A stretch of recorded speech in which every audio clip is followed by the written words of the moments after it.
Hi everyone, hope you're all doing good. Okay, so after a couple of weeks break, we're back with the Lucky Bastard Game 37th edition, fifth round draw. In the last round, there were seven of you, and the wheel was fairly merciful last week and only eliminated two of you. So we have five left in this round. So just quickly remind ourselves who those five remaining Lucky Bastards are. They are Dr. Maxis 2, Love Song, Rigno, Shat, and the Dirty UFC Man. So they're the five remaining lucky bastards. And for this fifth round, we have the UFC Fight Night coming from Macau in China, headlined by Yadong Song versus Davison Figueiredo. And Yadong Song is the reasonably heavy favourite for this one. You'd expect so. It's on his home in his home country, and it's and like I say, he's just been going from strength to strength in the bantamweight division. He's coming off that loss against Sean O'Malley in the last fight, but he showed that's the sort of level he's at in the division. He's definitely on the definitely firmly established himself as one of the contenders in the division. And Davison Figueiredo, on the other hand, is again is a flyweight legend and made a very successful jump up to bantamweight to get himself into contention, getting into the up in the rankings. But his age is catching up to him a bit now. He's not as good as he was during his prime, and Yudong Song is just the sort of yeah. He's I suppose in a way almost the younger up and coming uh fighter because that's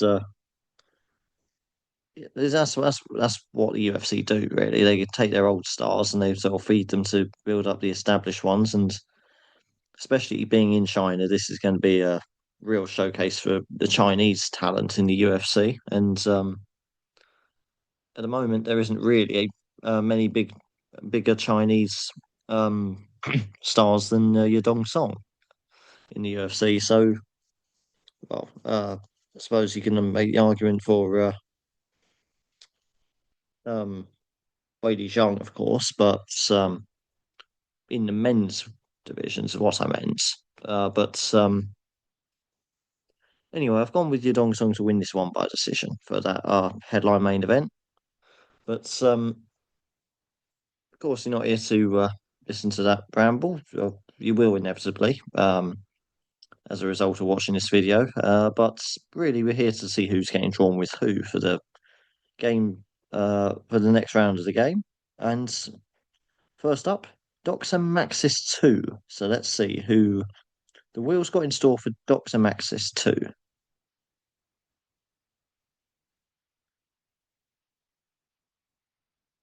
Okay, I'm going to absolutely butcher the pronunciation of this one. That is Aroliquileng. Again, apologies for absolutely butchering the pronunciation of that, but Araquilieng for Dr. Maxis 2. And try and spell that as well. Aoriqi.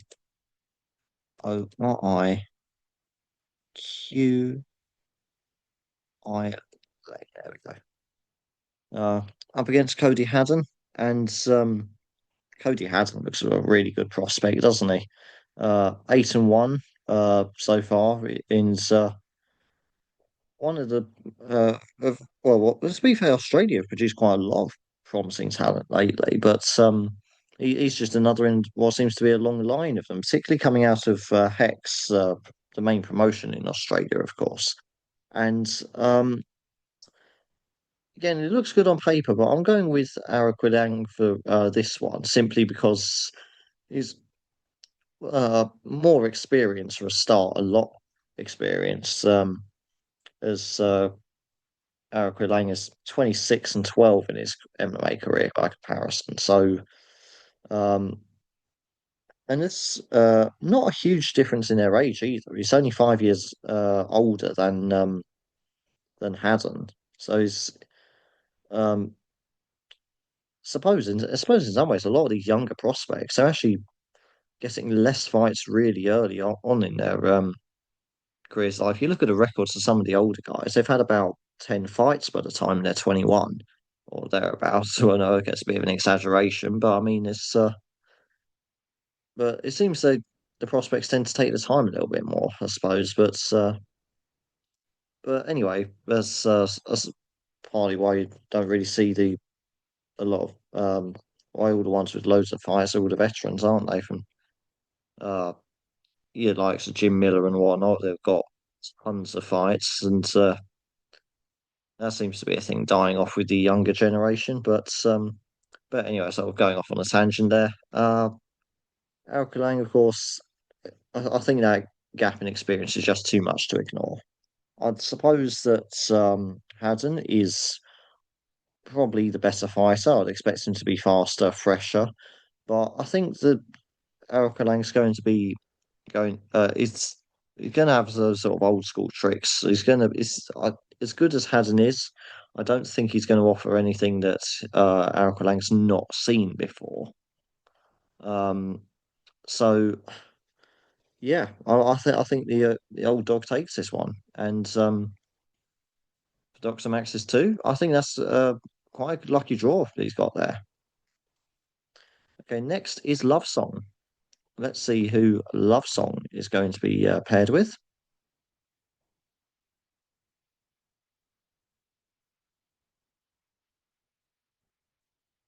And he gets Alonso Menifeld.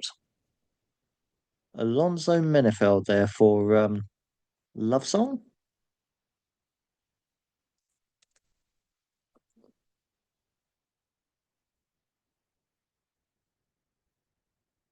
up against Ming Yang Zhang, who is a scary fighter, isn't he? Pure knockout power on Ming Yang Zhang, and unfortunately for Love Song and for Alonso Menifeld, I think that's going to be the story of the fight. Really, I think sooner or later Zhang's going to find that shot that connects, and he's going to get Menifeld out of there.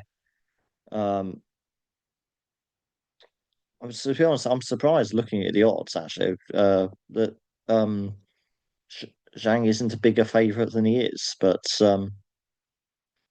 Menifeld, of course, very skilled fighter himself, but uh, as I say, he's been in the UFC a lot for good few years now, but Zhang is again equally as experienced, I would say, in terms certainly in terms of his overall MMA career. And as I say, I think this is going to be one of these fights where power is going to be the deciding factor in it. And someone with Zhang's power and the fact that Menefeld's coming off that knockout loss against Ozdemir last time out, this and of course he has been knocked out previously in the past a few times, and I think this is going to be very bad matchup for Menefeld. So unfortunately, I think it's quite a bad pick for Love Song as well, by virtue of having Menefeld. So I think this is where Love Song's run in the game comes to an end, unfortunately. Okay, so next, Rigno. Got Rigno up next. Let's see who Rigno is going to be drawn with.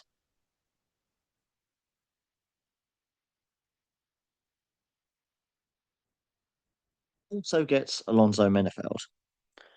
Okay, that is unfortunate for Rigno as well, because I mean, it almost certainly makes the Ming Yang Zhang versus Alonso Menefeld fight the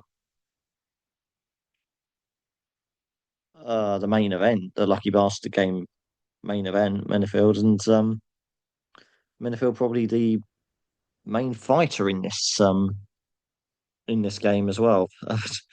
I mean, he's got the potential here to potentially take at least 40% of the field through, or at least 40% of the field out already just by himself. And as I've just said in the previous one, I think this is going to be uh, relatively quick night. I think Zhang's going to eventually connect, and I think it's going to be a short night for Menefeld.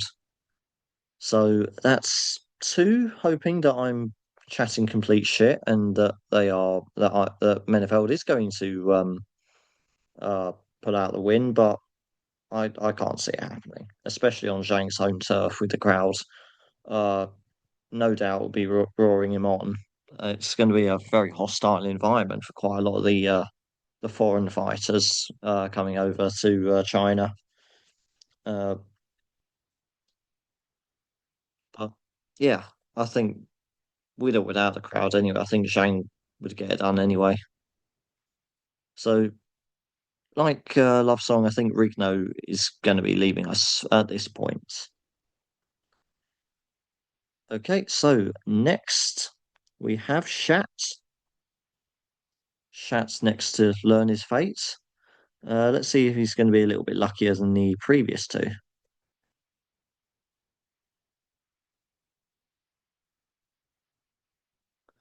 And get Sergey Pavlovich.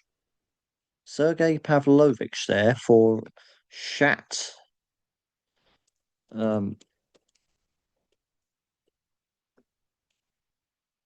One thing I will say about Pavlovich, I love how much he's evolved recently. But before up until he crossed paths with Tom Aspinall, he was very much seen as an unstoppable knockout force. And of course, he does still have that knockout power. But with him winning decisively over the distance as well, it's shown he's got stamina. He's got a lot more. He's shown a lot more to his game than it looks at a few years ago. And so that sort of so yeah, that sort of progression from any fighter is impressive, but especially from someone in the heavyweight division, which in the UFC is very thin. Um, it's probably the pound for pound weakest division. Let's be honest. It's in terms of depth. So I think Pavlovich is going to do very well, both in the future, and of course that consists of this fight he got against Talison Teixeira. And again, I see this being, even though Pavlovich has gone the distance in the previous fights and has taken a more measured approach, I'd say that he still finishes Teixeira here because he's still got that power. And to be honest, he's still Teixeira is a little bit prone to being caught. I would say we saw it against Derek Lewis, and it's yes, Derek Lewis again, uh, pure power, but there's not a hell of a lot of there, it's there's not a lot of technique. It's not. It'd be as good as Lewis is. I'd be lying if I said he was technically one of the best on the UFC roster because he's not. But gets it done by power, and uh, I just feel like if you're losing to Derek Lewis, you're going to lose to Pavlovich as well. And yeah, I'm trying to think of some arguments as to why uh, Texiera would potentially win, but the truth is he's a massive underdog, and rightly so. I mean, yes, I suppose he does have power himself. He's got knockout wins of his own naturally, but again, this is the biggest MMA organization in the world, and you're a heavyweight fighter in it. So having power is basically sort of an entry level requirement um, for that role. So I think Shat basically he can count his lucky stars. He'll be into a hypothetical sixth round, and he's got a good chance of winning it, depending how the other fights go. Particularly Anna Quilang's fight, um, which is the only other one I think so far that's got a good chance of winning. Even though I think he's technically the underdog in that one, but unlike the Menefeld fight, I think it's at least he does actually have a realistic chance. But Pavlovich is the first to come out, say, definitely winning. Okay, so next and finally already is the Dirty UFC man. Right, so let's see who the Dirty UFC man is going to be matched with.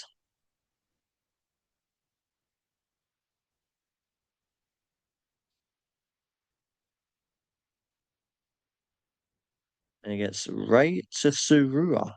Again, apologies for butchering the pronunciation on that one, no doubt. That is Ray Tsurua.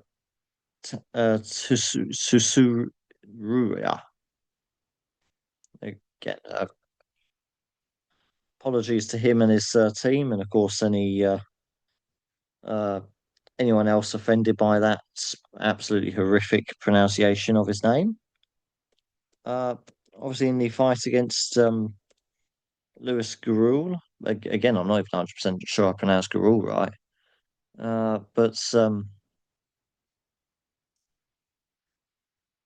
again, I think reasonable favourite. Gurul certainly not um, without a shout of winning because he looked good against Daniel Perez in his last fight, and that was a really good turnaround from having lost the previous three before that. I think a lot of people were ready to write him off, and I think I did as well at the time when I was covering that fight for the Bastard game. Um, so the fact that he turned the corner there, that's great grit and determination on his part.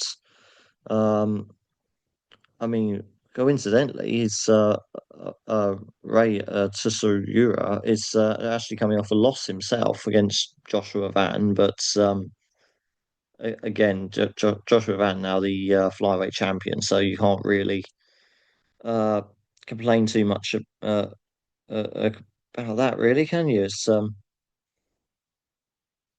It's I'll say it doesn't really get much bigger than that uh, in this sport, really. Losing to a champion, you can't really criticize it all that much, and especially when that was you're only 10 fights into your own career, and going the distance with world champion level fighters. Yeah, it's not a lot I can really sort of look into that and say, oh yeah, no, that's basically what I'm trying to do is sort of think, well, if you're trying to make the argument, it's like, well, does that loss help Garul in any way? Does that point out any major weaknesses for him to exploit? Off the top of my head, I don't think so. The only psychological thing I'm thinking is of course Ray's first loss of his career. How's he going to handle that? I mean, Garul, when he first lost, he lost the next two in a row. He was undefeated until his three-fight losing streak. Uh, and I'm sure part of that would have been psychological as well. Um, so it'd be interesting if anything like that occurs with Ray, but I wouldn't have thought so. I think I think he'll bounce back. He'll be able to bounce back fairly easily. Um, jump up in weight class, though. That's the only other thing to consider, though. And how's he going to look at bantamweight, which is weight Gurul's been more familiar with recently? But I think Ray still gets it done.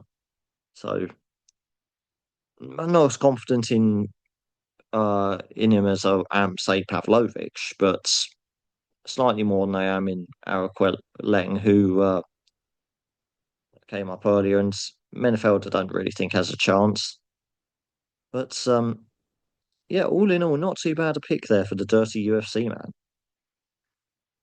Okay, so that concludes the fifth round draw for the 37th edition of Tapology Lucky Bastard Game. Uh, so we'll just run over those one more time. It's just to confirm it is Dr. Max's 2 with Aeroquileng, Love Song with Alonso Menefeld, as is Rigno as well. Both Rigno and Love Song with Alonso Menefeld.